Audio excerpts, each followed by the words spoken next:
अल्हम्दुलिल्लाहि रब्बिल आलमीन वस्सलातु वस्सलामु अला सय्यिदिल अंबियाइ वल मुरसलीन अम्मा बअद फ़अऊज़ु बिल्लाहि मिनश शैतानिर रजीम बिस्मिल्लाहिर रहमानिर रहीम अस्सलामु अलैकुम व रहमतुल्लाहि व बरकातुहू। नाज़रीन मोहतरम, सोशल मीडिया के ज़रिए एक वीडियो बयान ॿुधण जो इत्तफ़ाक़ थियो, जंहिंजो टाइटल हुयो त देवबंदी मौलवी जो नालो लिखियल हो ऐं लिखियल हो त फलाणे मौलवी साहब जो मुफ्ती हक़ नबी सिकंदरी साहब खे जवाबु। ग़ालिबन उन जो इहो बयान शाहपुर चाकर में थियो आहे। उन में मौलवी साहब जो चवणु हो त ख़ुदा जो कसम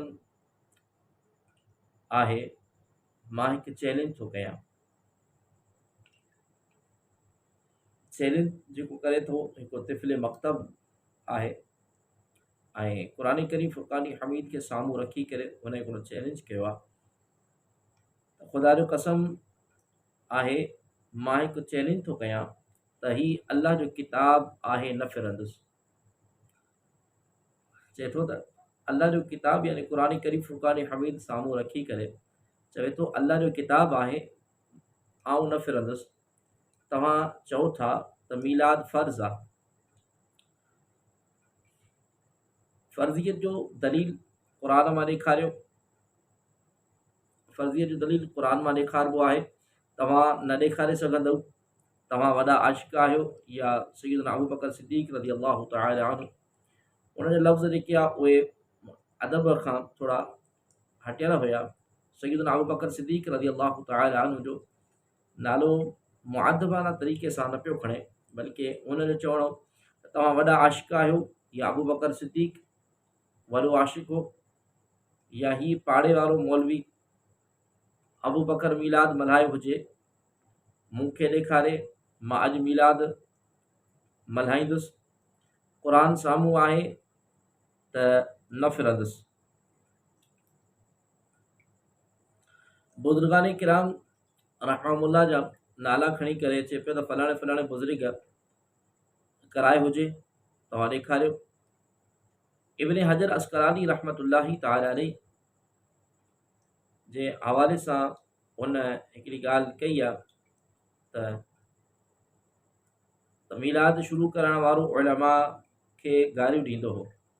मतिलबु हुनजे नज़दीक जेको आहे त मीलाद जेको शुरू कराए थो उहो सुठो कमु नथा कनि, ऐं जे मीलाद शुरू करायो उन जेको आहे सो त उलमा खे गारियूं ॾींदो हो। ऐं वॾी अॻिते हुन जेको आहे ॻाल्हि कई आहे त जीअं ॿिए मसलक वारा हज़रत हुसैन सय्यदना इमाम हुसैन आली मक़ाम रज़ी अल्लाह तआला अन्हु जो नालो बि अदब सां न पियो खणे। हज़रत हुसैन रज़ी अल्लाह तआला अन्हु जो शबी कढी मातम कंदा आहिनि, तव्हां बि उन्हनि जा भाइर आहियो। अचो पहिरियों मौलवी साहब जो वीडियो बयान ॿुधूं, ॾिसूं, उन खां पोइ असां अॻिते अर्ज़ कयूं था।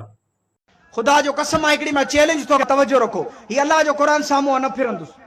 साईं किताब ॾियो, सिफ़ो नंबर 109 खोलियो, तवजो रखो, सभु समझदार आहियो। मां चैलेंज थो कयां मुखालफ़न खे, तव्हां चओ था मीलाद मल्हाइण फर्ज़ आहे। फर्ज़ियत जो दलील ऐं सबूत, साईं फर्ज़ियत जो दलील क़ुरान मां ॾेखारिबो आहे। तव्हां मीलाद क़ुरान मां ॾेखारियो, न ॾेखारे सघंदव। हिकिड़ी ॻाल्हि आहे, तव्हां वॾा आशिक़ आहियो या अबू बकर सिद्दीक़ आशिक़ हो? ॻाल्हायो यार, सफ़ा सुस्त आहियो। अबू बकर आशिक़ हो या ही मौलवी पाड़े वारो आशिक़ हो? केरु आशिक़ हो? हथ खणी करे चओ, साईं जन जो आशिक़ केरु हो? अबू बकर या ही पाड़े वारो मौलवी? केरु? अबू बकर सिद्दीक़।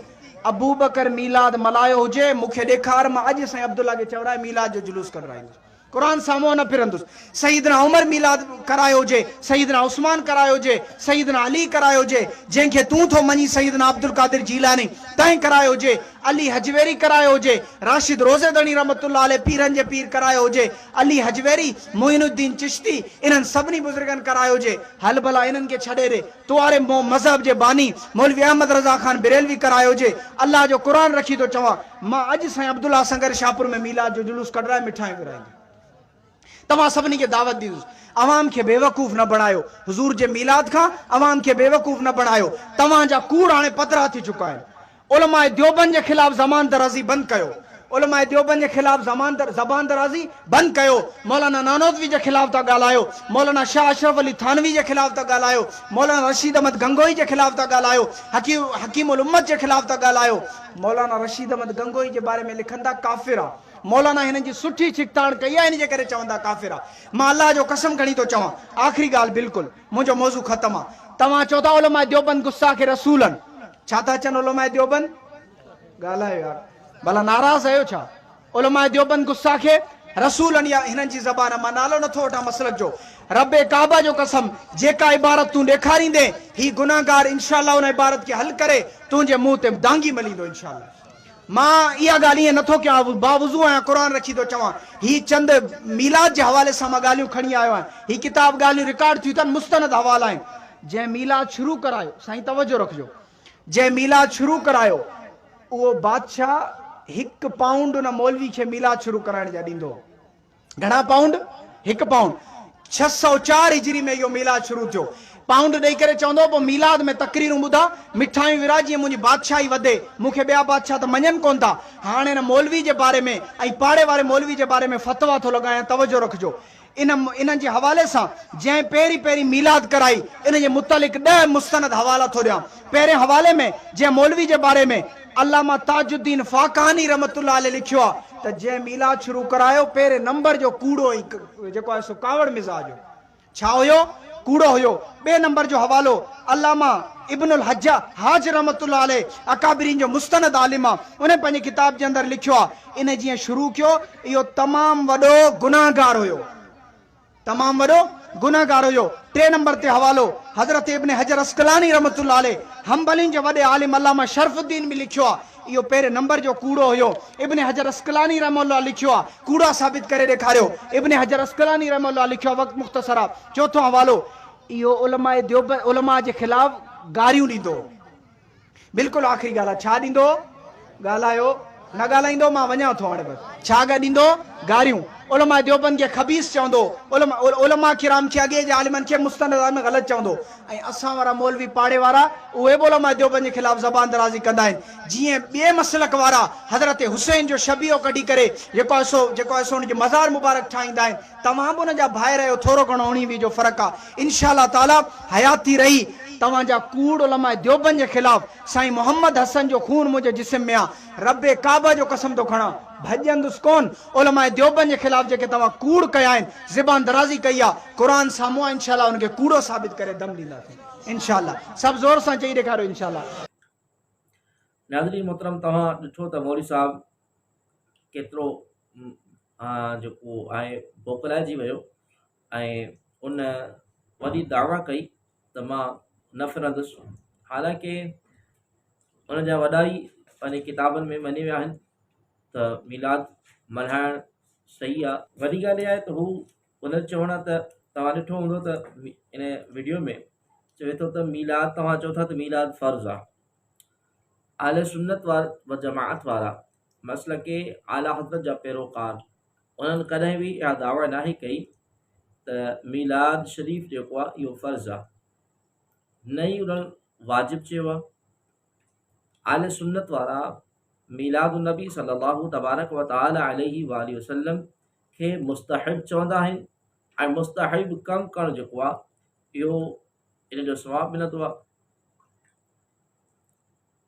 मीलाद शरीफ़ खे असां मुस्तहिब चवंदा आहियूं ऐं जेके अकाबिर आहिनि हिननि जा उन्हनि बि इन खे मुस्तहिब करार ॾिनो आहे। इंशाअल्लाह मां ॿी वीडियो में इन ते गुफ़्तगू कंदुसि इंशाअल्लाह तबारक व तआला। त उलमाए देवबंद जी नज़र में मुस्तहिब मीलाद शरीफ़ जेको आहे मुस्तहिब आहे। ऐं हिन जेको चयो आहे इब्न हजर अस्कलानी रहमतुल्लाहि तआला अलैहि जो हिन हवालो ॾिनो, असां हिकिड़ो वीडियो रिकॉर्ड करायोसीं, उन में असां ॿुधायो आहे त अल्लामा इब्न हजर अस्कलानी रहमतुल्लाहि तआला अलैहि जे नज़दीक मीलाद नबी सल्लल्लाहु अलैहि वसल्लम कीअं आहे, छा आहे, त उहो इंशाअल्लाह उनजो वीडियो जो लिंक असां डिस्क्रिप्शन में ॾींदासीं, तव्हां उनखे ॿुधो ॾिसो। ऐं वॾी ॻाल्हि हिन ॿी कई आहे त जीअं ॿिए मसलक वारा हज़रत इमाम हुसैन आली मक़ाम रज़ी अल्लाह तआला अन्हु जो शबी कढी करे मातम कंदा आहिनि, तव्हां बि उन्हनि जा भाइर आहियो। नाउज़ बिल्लाह। इन आल सुन्नत जे मथां, इन मौलवी साहब आल सुन्नत जे मथां हिकु वॾो बुहतान मढ़ियो आहे त हज़रत इमाम हुसैन आली मक़ाम रज़ी अल्लाह तआला अन्हु जो मातम जेके तशय्युअ हज़रात कनि था, आल सुन्नत वटि इहो नाजाइज़ हराम आहे ऐं आल सुन्नत वारा मसलक के आला हज़रत वारा हमेशह इन खां मनउ कंदा रहिया आहिनि ऐं आल सुन्नत व जमाअत जे नज़दीक इहो मातम करणु नाजाइज़ ऐं हराम आहे। असां इंशाअल्लाह अज़ीज़ इन वीडियो में चंद हवालाजात उलमाए देवबंद जी कुतुब मंझां पेश कंदासीं, जिन जे नज़दीक मीलादुन नबी सल्लल्लाहु अलैहि वसल्लम न जाइज़ आहे, बल्कि उन खे मीलादुन नबी सल्लल्लाहु अलैहि वसल्लम जे महफ़िल में हू वञण खे बाइसे अजुर सवाब और मीलादुन नबी सल्लल्लाहु अलैहि वसल्लम जी वसीले सां तवसुल सां शिफ़ा भी मिले थी। उलमाए देवबंद जे नज़दीक जिन जा हे पोइलग आहिनि, या त इहा फ़तवा जेका आहे पहिरियां हे पंहिंजे मौलवियुनि जे मथां लॻाइनि, पंहिंजे उलमा जे मथां लॻाइनि, जिन खे अकाबिर चवनि था उन्हनि जे मथां फ़तवा लॻाइनि। जेकॾहिं ईअं नथा कनि त पोइ ही जेके जीअं हिन दावा कई त मां फिरंदुसि न ऐं अॼु ही मीलादुन नबी सल्लल्लाहु अलैहि वसल्लम मां मल्हाईंदुसि, त हिनखे बि घुरिजे त पोइ मसलक हक़ आल सुन्नत व जमाअत क़बूल करे ऐं मीलादुन नबी सल्लल्लाहु अलैहि वसल्लम जे जुलूसनि में खे मल्हाए, मीलादुन नबी सल्लल्लाहु अलैहि वसल्लम जी महफ़िल खे मल्हाए, सरवर आलम सल्लल्लाहु अलैहि वसल्लम जी विलादत बासादत जो ज़िक्र करे। अचो तव्हांखे असां ॿुधायूं था त मीलादुन नबी सल्लल्लाहु अलैहि वसल्लम जो सबूत ही मूं वटि किताब मौजूदु आहे, इमदादुल मुश्ताक। ही किताब आहे इमदादुल मुश्ताक। हिन किताब में इमदादुल मुश्ताक जे सुफ़ा नंबर 56 ते ऐं किताब वॾी मज़े जी ॻाल्हि जेका आहे उहा इहा आहे त ही किताब अशरफ अली थानवी साहब जो लिखियलु किताब आहे। अशरफ अली थानवी साहब जो पीर मुर्शिद आहे हाजी इमदादुल्लाह मुहाजिर मक्की। इमदादुल मुश्ताक इला अशरफिल अखलाक, तसनीफ़ व तालीफ़ हकीमुल उम्मत मौलवी अशरफ अली थानवी साहब। ये तो ॾिसी सघो था, मौलवी अशरफ अली थानवी साहब जी किताब लिखियलु आहे ऐं हीअ किताब जेको आहे मकतब रहमानिया खां छपिजी करे मंज़र आम ते थियो आहे ऐं तज़किरा हज़रत अलहाज शाह मोहम्मद इमदादुल्लाह साहिब मुहाजिर मक्की। इन किताब में सुफ़ा नंबर 56 ते लिखे थो, मलफूज़ आहे, फरमान आहे 55 नंबर 55, चए तो फरमाया हमारे उलमा मौलिद शरीफ में बहुत तनाज़ करते हैं, ताहम उलमा जवाज़ की तरफ भी गए हैं। जब सूरत जवाज़ की मौजूद है तो फिर क्यों ऐसा तशद्दुद करें, और हमारे वास्ते इत्तबा हरमैन काफ़ी है। मीलादुन नबी सल्लल्लाहु अलैहि वसल्लम जे मुतालिक हाजी इमदादुल्लाह मुहाजिर मक्की साहब चवे थो त मौलिद शरीफ में बहुत तनाज़ु है, यानी सरकार करीम सल्लल्लाहु अलैहि वसल्लम जे मीलाद शरीफ में झगड़ो आहे। असां उलमा जवाज़ जी तरफ़ भी विया हूं, जंहिं सूरत में जवाज़ मौजूदु आहे त पोइ छो अहिड़ो तशद्दुद कनि था, ऐं असांजे वास्ते इत्तबा हरमैन काफ़ी आहे। यानी हाजी इमदादुल्लाह मुहाजिर मक्की साहब जे बक़ौल त हरमैन शरीफ़ैन में भी मीलादुन नबी सल्लल्लाहु अलैहि वसल्लम मल्हायो वेंदो हो।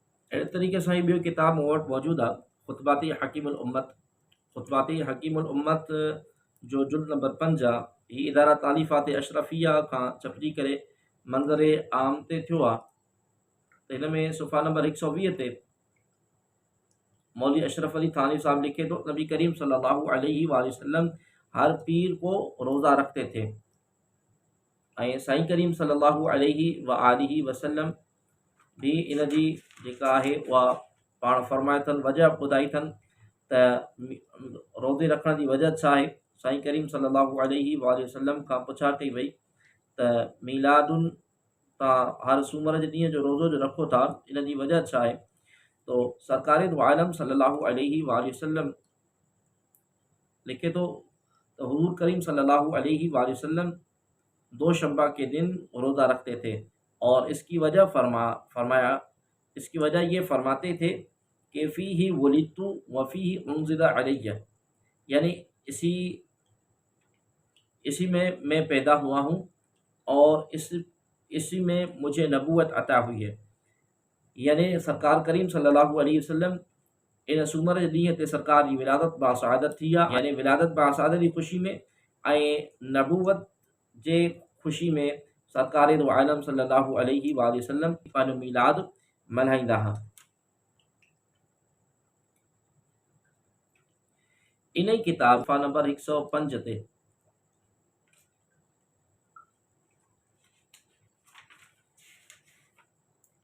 सुफ़ा नंबर 105 ते लिखियल आहे हकीकत मजालिस में लिखे तो त इत्तबाए सुन्नत तो ये है कि हुजूर करीम सल्लल्लाहु अलैहि वसल्लम ने अपनी मुद्दतुल उम्र में जिस कदर अपनी विलादत शरीफा का जिक्र फरमाया है, इसी कदर तुम भी ज़िक्र विलादत करो। यानी साईं करीम सल्लल्लाहु अलैहि वसल्लम जहिड़े तरीक़े सां पंहिंजी विलादत शरीफा जो ज़िक्र कयो अथनि, तव्हां भी अहिड़े तरीक़े सां ज़िक्र विलादत शरीफ करो। ऐं इन ही किताब में सुफ़ा नंबर 113 ते लिखे तो त मैं तो कहता हूँ कि हुजूर करीम सल्लल्लाहु अलैहि वसल्लम का जिक्र हर वक्त करो। सरकार करीम सल्लल्लाहु अलैहि वसल्लम जो जिक्र हर वक्त कयो। ऐं मौलवी अॼुकल्ह जा इहे चवनि था नबी पाक सल्लल्लाहु अलैहि वसल्लम जो जिक्र न कयो, जॾहिं तिन जो वॾो ई मञी वियो आहे त सरकार दो आलम सल्लल्लाहु अलैहि वसल्लम जो जिक्र हर वक्त कयो। ऐं इन ही किताब में सुफ़ा नंबर 112 ऐं 113 ते ख़ुतबाती हकीमुल उम्मत जे सुफ़ा नंबर 112 ऐं 113 ते लिखे तो त मैंने एक किताब नशर तीब लिखी है। हुजूर करीम सल्लल्लाहु अलैहि वसल्लम के हालात में, उसके लिखने के ज़माने में खुद इस कस्बे में ताउन था, तो मैंने ये तजुर्बा किया कि जिस रोज़ इसका कुछ हिस्सा लिखा जाता था, इस रोज़ कोई हादसा नहीं सुना, और जिस रोज़ नागा हो जाता था उसी रोज़ दो चार अमवात सुनने में आती थी। इब्तिदा में तो मैंने उसको इत्तिफाक पर महमूल किया, लेकिन जब कई मरतबा ऐसा हुआ तो मुझे ख्याल हुआ कि ये हुजूर करीम सल्लल्लाहु अलैहि वसल्लम के ज़िक्र मुबारक की बरकत है। आखिर मैंने ये इल्तिज़ाम किया कि रोज़ाना कुछ हिस्सा इसका ज़रूर लिख लेता था। किताब लिखे नशर तीब चए थो मां जॾहिं शुरू कयो त असांजे ॻोठ में हिकिड़ो ताउन जो मर्ज़ अची पहुचो ऐं मां तजुर्बो कयो त कुझु ॾींहं जॾहिं इन खे मां लिखणु शुरू कयो त जंहिं ॾींहुं मां लिखां पियो त हादिसो न पियो थिए। ऐं जॾहिं कोई नागो पियो थी वञे ॿ चार जेके उहो मौत वाक़िअ थी पिया वञनि, त मां पहिरियां शुरूआति में त इन खे पंहिंजो जेको इत्तिफ़ाक़ ते महमूल कयो, मां इत्तिफ़ाक़ सम्झो। लेकिन कुझु ॾींहं अगरि अहिड़ो थींदो रहियो, कुझु मरतबा ईअं थींदो रहियो त मां हीउ ख़्यालु कयो त हुजूर करीम सल्लल्लाहु अलैहि वसल्लम जी ज़िक्र मुबारक जी बरकत आहे, यानी महबूब अलैहिस्सलातु वस्सलाम जे मीलाद मुबारक जी बरकत आहे। ऐं इहो इल्तिज़ाम मां कंदो रहियुसि त रोज़ानो कुझु न कुझु इन किताब यानी नशर तीब जो मां लिखंदो रहां, छो जो इन में महबूब करीम सल्लल्लाहु अलैहि वसल्लम जे विलादत बासादत जो ज़िक्र मौलवी अशरफ अली थानी साहब कयो आहे। इन ई किताब में सुफ़ा नंबर 116 ते अशरफ अली थानवी साहब इन ही किताब में सुफ़ा नंबर 116 ते लिखे तो त हुजूर करीम सल्लल्लाहु अलैहि वसल्लम का ज़िक्र मुबारक तो ग़िज़ा है। नबी पाक सल्लल्लाहु अलैहि वसल्लम जो ज़िक्र त ग़िज़ा है। ऐं मौलवी असां तव्हांखे झलनि था नबी पाक सल्लल्लाहु अलैहि वसल्लम जो ज़िक्र ख़ैर न कयो। अहिड़े तरीक़े सां किताब मूं वटि मौजूदु आहे कुलियाती इमदादिया किताब आहे। हीअ दारुल इशाअत खां छपजी करे मंज़र आम ते थियो आहे। हिन जे सुफ़ा नंबर 78 ते लिखे थो, हीअ बि किताब बि जेको लिखियलु आहे मुसन्निफ़ हिन जो आहे हाजी इमदादुल्ला मुहाजिर मक्की, जेको तमामु अकाबिरे उलमाए देवबंद जो वॾो आहे। उनजो मुर्शिद आहे, उन किताब लिखियो आहे कुलियाती इमदादिया। हे 10 किताबनि जो मजमू आहे। ज़ियाउल क़ुलूब बि हिन में आहे, फ़ैसला हफ़्त मसला बि हिन में आहे, नाला इमदाद ग़रीब बि हिन में आहे, इरशाद मुर्शिद बि हिन में आहे, जिहाद अकबर बि आहे, मसनवे तोहफ़तुल उशाक़ आहे, ग़िज़ाए रूह आहे, दर्द ग़मनाक आहे, गुलज़ार मारिफ़त आहे, वहदतुल वजूद आहे। ये 10 किताब हिन किताब में हिकिड़े किताब में मौजूदु, 10 रिसाला हिन किताब में कुलियात इमदादिया में मौजूदु आहिनि। ऐं हिन जो कुलियात इमदादिया जो सुफ़ा नंबर आहे 78। सुफ़ा नंबर 78 में लिखे तो इसी में तो किसी को कलाम ही नहीं कि नफ्स से ज़िक्र विलादत शरीफ हज़रत फ़ख्र आदम सरवर दो आलम सल्लल्लाहु अलैहि वसल्लम मौजब खैरात व बरक़ात दुनियावी उखरवी है।